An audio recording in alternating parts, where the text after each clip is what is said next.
I left my husband for something better, and now he is living his best life while I am stuck. I walk into the living room with the cake lit. My daughters and I start singing happy birthday in unison as I carefully tiptoe towards the birthday boy. My daughters run to their father and envelop him in a group hug. I catch his eye and we smile at each other as he leans forward to blow out the candles. An hour later, after the presents have been opened, I quietly leave. No one notices me go, or even acknowledges my weak goodbye. You see, this is no longer my home. The girls are staying with their father tonight to continue the celebrations.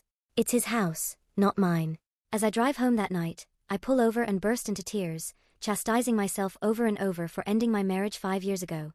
At 44, I bitterly regret my hasty decision, not just because it was impulsive, but because I still love my ex-husband. Lawrence was not unfaithful, he didn't treat me cruelly. He is a fantastic father and had no strange issues. My impulse to press the self-destruct button on my 15-year marriage was much more mundane. I was dissatisfied, insecure, and worn down by what I perceived as the drudgery of my life, and I lost my temper with him too many times. In truth, it's not like I haven't built a life for myself since our split. I have been with my partner Tom for 2 years, and he idolizes me. Yet, while I do love him, whenever I compare him to Lawrence, I'm afraid Tom pales in comparison.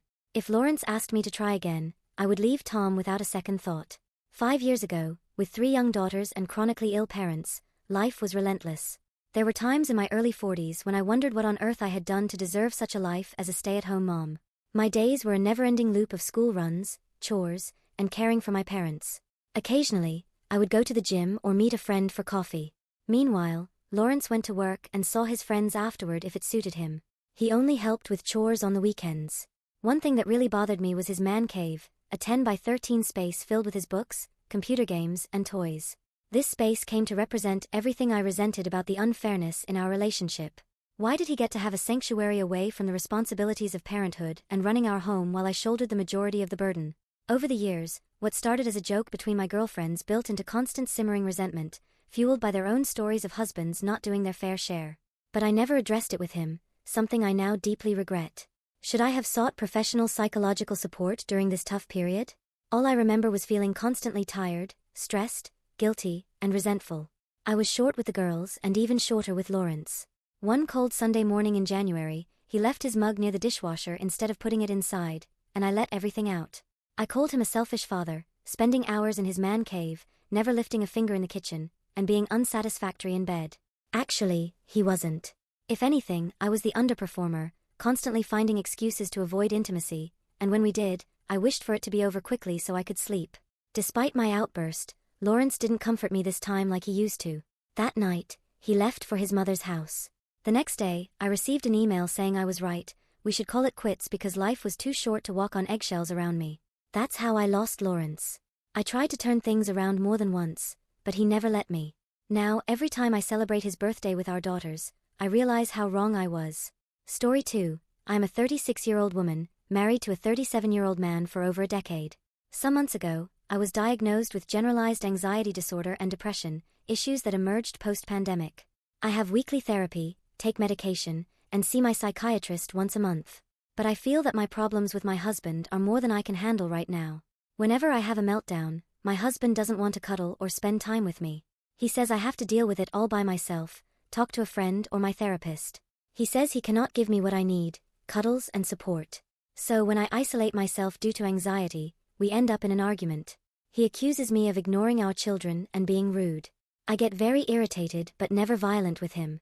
If I decide to hang out with friends, which is what I truly need for socialization, he gets jealous and accuses me of looking for another man. In any of these situations, he keeps arguing with me until I reach my breaking point, and I end up having an anxiety attack and need to take a sedative. When I tell him I can't live like this, he says we need to get a divorce because he is my trigger. I try to explain that I have many triggers right now due to my mental illness. I don't blame him, but my problem is how he handles it. Whenever I have a problem, he runs away or turns it into an issue about himself. He constantly says that he is not an empathetic person and doesn't know how to deal with this. However, when I reach my breaking point, he says he loves me, takes care of me, and hugs me until I fall asleep. The next day, he says he wants to be with me forever. I told him I feel abandoned and unloved. I truly feel that he wants a divorce, but he is waiting for me to make the decision. I feel quite lost in this situation and really don't know what to do. I have little energy and wish I could focus on getting better, especially for my kids. I can't use that energy to help my relationship right now, but I don't know what I should do to make him understand. I really don't know how I can solve this problem without affecting my treatment. Any advice would be greatly appreciated. Thank you for reading. As I mentioned before, I am going through a lot at home. I have anxiety, and my husband doesn't know how to cope with it. Now I believe he simply doesn't want to. We visited my doctor together so he could understand a little about the situation, generalized anxiety disorder and depression. Terrible idea. He criticized me the whole time, blamed me for not getting better, and in the end said he didn't believe we could work out anymore. Yes, he said that to my doctor, who was trying to make him understand how my anxiety and depression were affecting me. At the end, I was crying, and he was angry with me and the doctor. He insisted I took him to couples therapy without his consent. The next day, I asked him the question I posted, whether he still loved me. He couldn't answer, so I took off my wedding ring and said we were done. I couldn't be with someone who couldn't answer such a simple question. After more than a decade together, that's how he answered me. He apologized, cried, and said he doesn't love me anymore. My anxiety has destroyed his feelings for me. I'm heartbroken but relieved because I couldn't keep spending my energy on this relationship when it was clear I was the only one fighting for it. At least now I know it's over. However, I feel lonely since I will have to fight this mental disorder all by myself. My family lives far away. I have to get better for my children and me. I cannot move out right now, nor can he. We will have separate bedrooms while sharing the house. We will also talk to a mediator to organize the separation while I fight against anxiety and depression. I hope it will help. We have kids, and they don't know yet. I don't know how to tell them.